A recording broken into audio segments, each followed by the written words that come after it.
अंतर्यात्री छोड़ो उदासी, चलो अंतर्यात्रा में। सरस्वती माता। अभी हम माणा गांव आए हैं। यह है गणेश गुफा, जहाँ गणेश जी महाभारत लिखे थे। आगे है व्यास गुफा।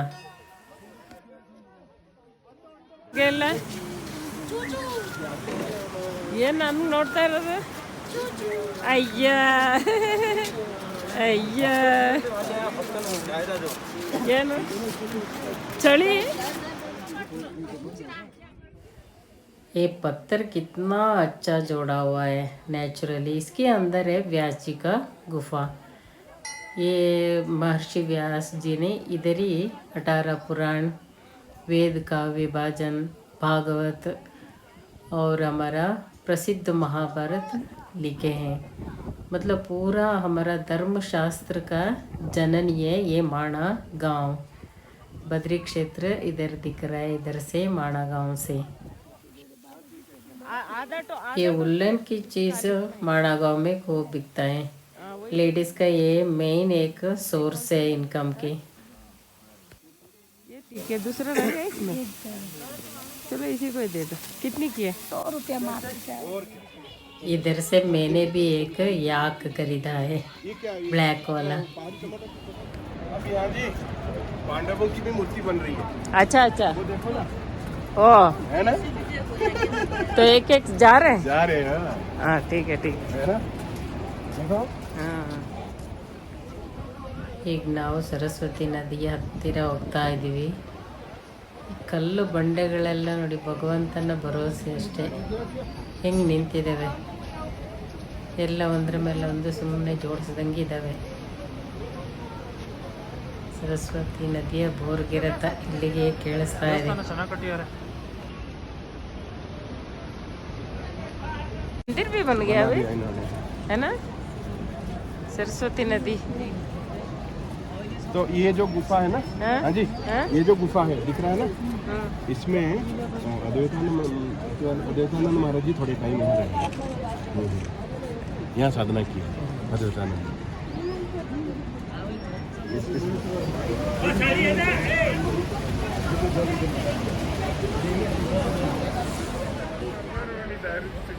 ಇದೇ ಸರಸ್ವತಿ ನದಿ.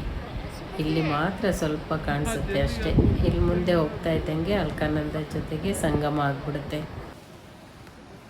ಇದೇ ಸರಸ್ವತಿ ನದಿಯ ದರ್ಶನ, ದಿವ್ಯ ದರ್ಶನ. ಇಲ್ಲಿ ಸರಸ್ವತಿ ನದಿಯ ಕಲರವ ಅಲ್ಲ, ಬೋರ್ಗರೆತ. ಸೌಂಡ್ ಅಷ್ಟು ಜೋರಾಗಿದೆ ಇಲ್ಲಿ. ಸ್ಫಟಿಕ ಸದೃಶವಾದ ಜಲಧಾರೆ ನೋಡ್ತಾ ಇದ್ರೆ ರೋಮಾಂಚನವಾಗುತ್ತೆ. ಎಷ್ಟು ಶುದ್ಧವಾಗಿ ಹಾಲಿನ ನೊರೆ ಥರ ಹರಿತಾ ಇದ್ದಾರೆ ಸರಸ್ವತಿ ನದಿ.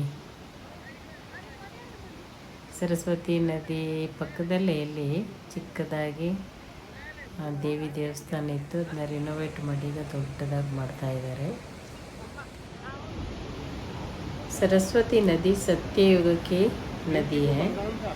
तो सरस्वती नदी का ये जन्म स्थल है, उगम स्थल है। और हमारा सारे पुराण, भागवत, महाभारत सभी का ये उगम स्थल है। क्योंकि महर्षि वेद व्यास जी ने सारे ग्रंथ का रचना सरस्वती नदी की तट मतलब इधर ही किए हैं। बगल में ही व्यास गुफा है, जहाँ व्यास जी सारे ग्रंथ का रचना किया है। और गणेश गुफा भी है, जहाँ गणेश जी महाभारत लिखे हैं और व्यास जी कहते गए हैं कहानी। जो सरस्वती नदी इतना ही कुछ ही मीटर हमें दर्शन देते हैं, उसके बाद गुप्तगामिनी बन जाती है। वो भी व्यास जी की शाप से। जब महाभारत लिखते थे, कहते हैं आवाज़ इतना ज़्यादा होता था, उनको कहने में और लिखने में बहुत परेशानी हो रही थी। तो सरस्वती जी से उन्होंने कहा थोड़ा इतना शोर मत मचाओ, धीरे धीरे चलो। मगर सरस्वती जी कहते हैं मानी नहीं। तो फिर व्यास जी ने शाप दे दिया, तुम गुप्तगामिनी बन जाओ। तो इधर गुप्त हो जाते हैं तो कुछ ही मीटर सरस्वती जी का दर्शन होते हैं। इधर एक चट्टान के अंदर कहाँ आधा से ज़्यादा पानी कहाँ घुस जाते पता नहीं, वो दिखाई पड़ता है। कुछ ही पानी जो है, कुछ परसेंट पानी जो बह के आगे अलकानंदा में मिल जाती है।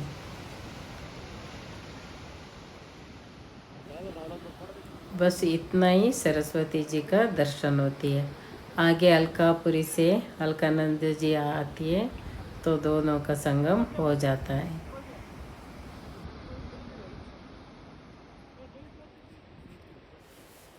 ये जो नील धारा इधर से दिख रही है ये सरस्वती जी है, और छोटा सा एक धारा राइट साइड से आके मिल रही है वो अलकानंदा है, जो अलकापुरी कुबेर जी का अलकापुरी से बह के आ रही है, इसीलिए उसका नाम अलकानंदा है। दोनों का संगम सरस्वती और अलकानंदा की संगम इधर हो रही है। हम इधर आने से पहले सरस्वती माँ के लिए एक भजन सीख के आए थे मानसा की लीडरशिप में, मगर मानसा बहुत बीमार पड़ गई, फिर भी उसको पिट्टू में हम लाए हैं। अभी वो भजन गा रही है। सरस्वती माता, माता जय सरस्वती माता। हम अंतर्य प्रिय के, हम अंतर्य प्रिय के इच्छा पूर्ण करो।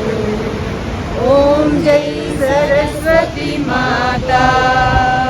ज्ञान भक्ति वैराग्य से यात्रा पूर्ण करो।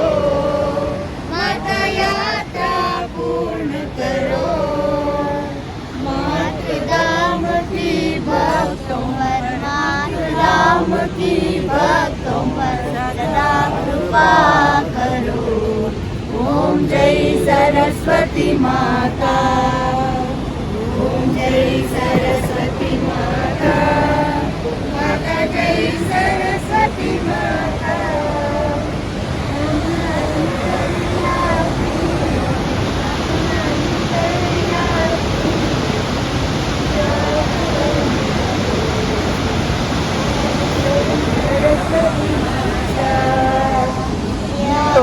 भक्ति वैराग्य से यात्रा पूर्ण करो। माता यात्रा पूर्ण करो। मातृधाम की भक्तों पर, मातृधाम की भक्तों पर सदा कृपा करो।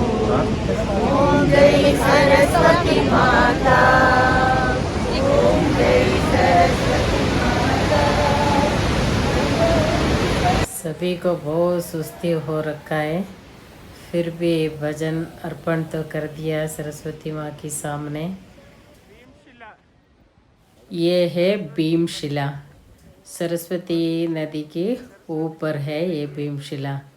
ये भीम जी ने रखा है, कहते हैं जब पांडवों ने स्वर्गारोहिणी गए, मतलब स्वर्ग के लिए सीधा जाने लगे, तो रास्ते में माणा गांव होके तो गए थे, तो जब इधर आए सरस्वती नदी को पार करना द्रौपदी को थोड़ा मुश्किल पड़ गया, तो द्रौपदी आसानी से सरस्वती नदी पार करे, इसके लिए भीम जी ने इस शिला को उठा के रखे थे। तो वो अभी भीमशिला के नाम पे प्रसिद्ध है, और उसी शिला के ऊपर चल के अभी हर यात्री सरस्वती नदी पार करके उस पार चलते हैं। उस पार द्रौपदी का समाधि भी है, जैसे थोड़ी देर चले द्रौपदी का शरीर छूट गया था, उनकी मंदिर भी है, और बद्रीनाथ जी का माँ की मंदिर भी है, मूर्ति माता की मंदिर भी उस पार है। और सतोपंथ जो रास्ते में पांडवों ने स्वर्ग के लिए गए थे, जो स्वर्ग का सीढ़ी जहाँ है कहते हैं, वो सतोपंथ के लिए भी ये सरस्वती पार करके जाना पड़ता है, भीम पुल पार करके। इधर अभी स्वर्गारोहिणी मार्ग पर बड़ा प्रवेश द्वार बना रहे हैं और पांडवों की बड़ा बड़ा मूर्ति भी रास्ते में बिठा रहे हैं। अभी काम पूरा हुआ नहीं है। इसी को ही स्वर्ग जाने का मार्ग कहते हैं। ಹಾಗೆ ಸತೋಪಂಥ। ಇಲ್ಲಿದು ಇನ್ನೊಂದು ವಿಶೇಷ ಏನಪ್ಪ ಅಂದರೆ ಟೀ ಶಾಪು। ಈ ಟೀ ಶಾಪು ಮುಂಚೆ ಭಾರತದ ಕೊನೆಯ ಟೀ ಶಾಪ್ ಆಗಿತ್ತು, ಈಗ ಭಾರತದ ಪ್ರಥಮ ಟೀ ಶಾಪ್ ಆಗಿದೆ। ಯಾಕೆಂದರೆ ಈ ವಿಲೇಜ್ ಕೂಡ ಈಗ ಫಸ್ಟ್ ವಿಲೇಜ್ ಆಫ್ ಇಂಡಿಯಾ ಆಗಿರೋದ್ರಿಂದ ಟೀ ಶಾಪ್ ಕೂಡ ಫಸ್ಟ್ ಟೀ ಶಾಪ್ ಅಂತ ಒಂಥರ ಅಲ್ಲಿ ಎಲ್ಲರಿಗೂ ಬಂದು ಟೀ ಕುಡಿಯೋದೇ ಖುಷಿ। ಮೊದಲ ಟೀ ಸ್ಟಾಲಲ್ಲಿ ಟೀ ಕುಡಿತಾ ಇದ್ದೀವಿ ಅಂತ, ಆದ್ದರಿಂದ ಎಲ್ಲರೂ ಕೂಡ ಇಲ್ಲಿ ಟೀ ಕುಡಿತಾರೆ। ಈಗ ಎಲ್ಲ ಸರಸ್ವತಿ ನದಿ, ಮಾಣಗಾಂವ್, ಗಣೇಶ್ ಗುಫಾ, ವ್ಯಾಸ್ ಗುಫಾ ಎಲ್ಲ ನೋಡಿ ಈಗ ವಾಪಸ್ ಹೊರಟಿದ್ವಿ। ಇವತ್ತು ಬದ್ರಿಯಿಂದ ನಾವು ದೇವಪ್ರಯಾಗಕ್ಕೆ ಹೋಗಿ ತಲುಪಬೇಕು। ಸರಸ್ವತಿಯವರ ಗುಹೆಯಲ್ಲಿ ಸಾಧುಗಳು ಪೂಜೆ ಮಾಡ್ತಾ ಇದ್ದಾರೆ।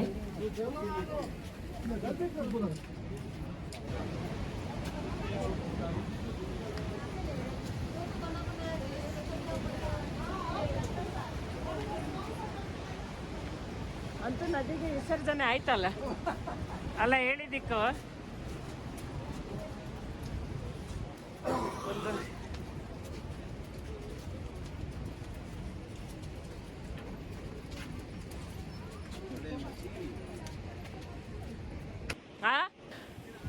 अभी जल्दी जल्दी भागना है। अब 11:30 हो गया, रात तक हमें देवप्रयाग पहुंचना है।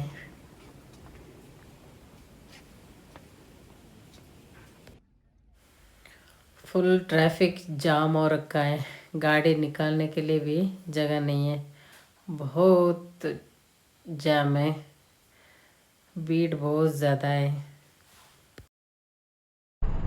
ये याक मैंने माणा गांव में खरीदा है, अभी ये जाएगा चिकमंगलूर।